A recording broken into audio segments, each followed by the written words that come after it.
जय जोहार।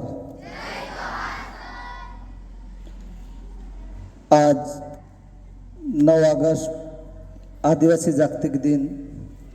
या दिनानिमित्त सर्वप्रथम सर्वांना हार्दिक हार्दिक शुभेच्छा। या कार्यक्रमाप्रसंगी मंचावरील सर्व उपस्थित मान्यवर, या शाळेचे सर्व शिक्षकवृंद, तसेच सर्व माझे विद्यार्थी मित्र हो, तुम्हाला पुनश्च एकदा 9 ऑगस्ट आदिवासी जागतिक दिनाच्या हार्दिक शुभेच्छा। आज हा आदिवासी जागतिक दिवस केवळ न केवळ या चामोशीपुरताच नाही, ह्या जिल्ह्यापुरताच नाही, ह्या महाराष्ट्रापुरताच नाही, तर सर्व जगामध्ये आदिवासी जागतिक दिवस हा साजरा करत आहेत। आदिवासी समाज हा आदि आणि वासी हा जर विचार केला, आधीपासून वास्तव्य करणारा हा मूळ निवासी, म्हणून आज आम्हाला 9 ऑगस्ट हा दिवस अख्ख्या जगामध्ये आदिवासी जागतिक दिवस म्हणून साजरा करण्यात येत आहे।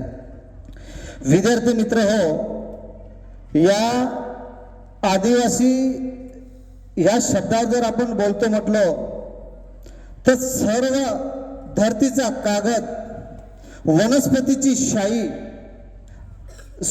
धरतीचा कागद, वनस्पतीचा पेन आणि समुद्राची शाही जरी केलं नाही, याची जरी तुलना एक एक थेंबामध्ये जरी लिहिलं तरी कमी पडतो आहे।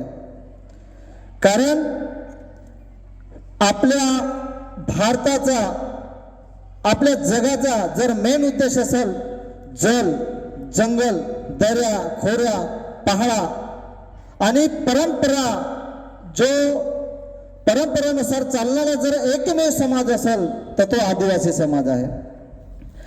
आदिवासी समाजामध्ये जन्मलो, ज्या समाजात जन्मलो त्या समाजाचे अनंत उपकार आपल्यावर आहेत। म्हणून या दिव्य भावनामध्ये याला विद्या मंदिर मानला जातो। शिक्षण काय आहे? ज्ञानगंगा आहे। जो कोणी येथे डुबकी मारतो त्याचं जीवन उज्ज्वल होतो।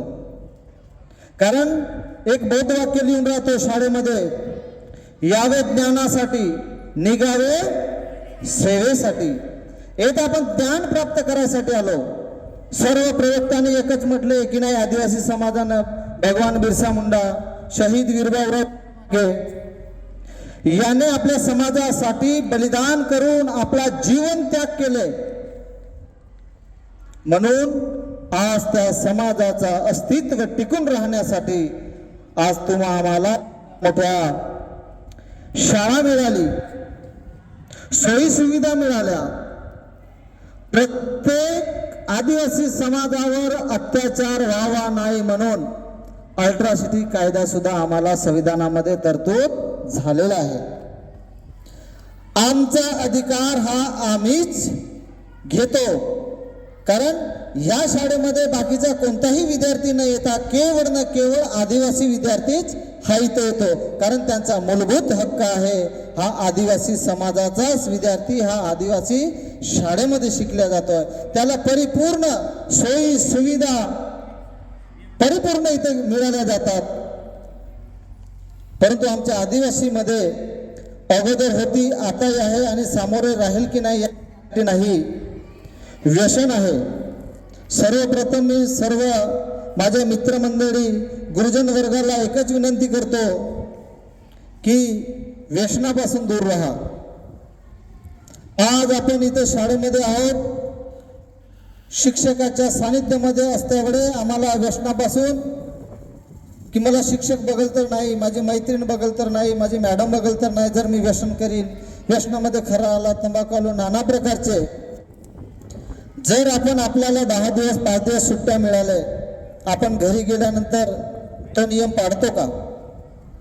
सर्वप्रथम हा आपल्या मनाला विचारा की व्यसनापासून ज्याने दूर गेला त्याचा जीवन बनला.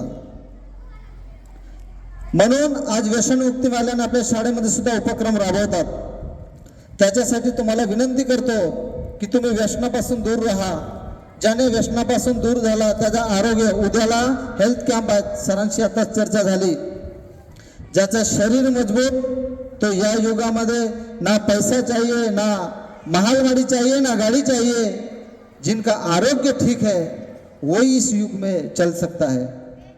म्हणून आमचे भगवान बिरसा मुंडा, वीरबाबुराव शर्माके यांनी वयाच्या 4थ्या वर्गापासून त्याने समाजाच्या जागृत, समाजाबद्दल आपुलकी, समाजाबद्दल प्रेम या जागृत केले.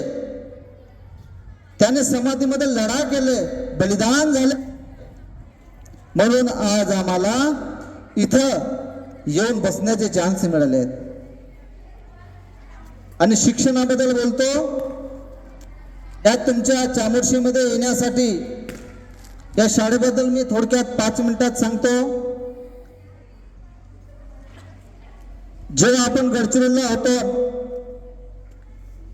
SMC ला आता 6 वर्ष होत आहेत, त्यांच्या मनामध्ये एकच ध्येय होता की आपण किरायाच्या घरामध्ये राहण्यापेक्षा स्वतःच्या घरात राहिला तर आनंद हा वेगळाच राहतो.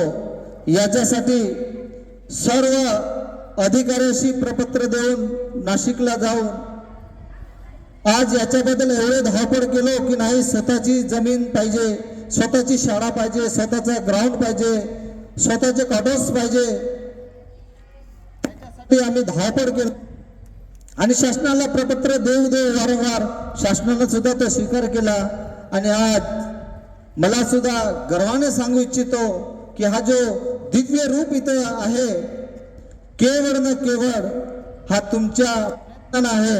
आणि तसेच आम्हाला तुमचे भाग्य म्हणा की सर्व शिक्षक वृंद अति सुंदर मिळाले. असे शिक्षक वृंद पुरे जिल्ह्याचा अभ्यास केला. मी या नात्याने ग्वाही देऊ शकतो, आपल्या जिल्ह्यामध्ये एकलव्य मॉडेल रेसिडेन्शियल स्कूल हे फक्त 7 आहेत. 7ही स्कूलचा मी स्वतः प्रत्यक्षपणे अभ्यास केलो. तर मी ठामपणे सांगू शकतो की आपल्या जिल्ह्यामध्ये जर एकमेव शाळा असेल तर एकलव्य मॉडेल रेसिडेन्शियल स्कूल ही चामोर्शी आहे. हे मी अध्यक्ष नात्याने सांगू शकतो. शिक्षक वृंदाबद्दल, तसेच इथले कर्मचारी आणि सर्वात लाडके आमचे प्रिन्सिपल सर आहेत, यांनी सुद्धा या सर्व कर्मचाऱ्यांवर नियंत्रण ठेवून, आणि ते सर्व योग्य आहे. परंतु सर्वात महत्त्वाची गोष्ट आहे, मी आलो कशासाठी आणि मला करायचं काय आहे. जर माझ्या वडिलांनी इथं पाठवला आणि त्याचा जर मी दुष्परिणाम करत असेल तर माझ्यासारखा मूर्ख कोणीच नाही. म्हणून तुम्हाला सांगू शकतो की तुम्ही विद्यार्थी आहात. विद्यार्थी जीवन हा एखाद्या फुलासारखा आहे, तो अनमोल क्षण गमावू नका. आणि तुमच्या जीवनामध्ये ही एक पाया सापडली आहे की एवढे सुंदर गुरु आहेत तुमच्याकडे, ते गुरुचा, त्या शिक्षेचा फायदा घ्या आणि जीवनामध्ये यशस्वी व्हा आणि समाजाचा नाव रोशन करा, जिल्ह्याचं नाव रोशन करा, देशाचं नाव रोशन करा. की आज या एकलव्य रेसिडेन्शियल स्कूल चामोर्शीचा एखादी विद्यार्थिनी IAS अधिकारी झाला, क्लास 1 अधिकारी झाला, इंजिनियर झाला, डॉक्टर झाले, तर तो छाती ठोकून सांगू शकतो की माझा जो शिक्षण आहे तो केवळ न केवळ एकलव्य मॉडेल रेसिडेन्शियल स्कूल चामोर्शीमध्ये झाला आहे. म्हणून तुम्हाला अध्यक्ष या नात्याने मी तुम्हाला विनंती करतो की ज्या कामासाठी माझ्या आईवडिलांनी इथं पाठवले, हा वय कसा आहे, चला एक दिवस कटत आहे, परंतु माझ्या वयाचा, माझ्या जीवनाचा एक दिवस कटला आहे. त्याचा तुम्ही फायदा घ्या आणि या वेळेचा तंतोतंत पालन करून तुमचं जीवन घडवा. एवढेच बोलू इच्छितो आणि माझे 2 शब्द इथंच बंद करतो. जय सेवा, जय जवाहर, जय महाराष्ट्र.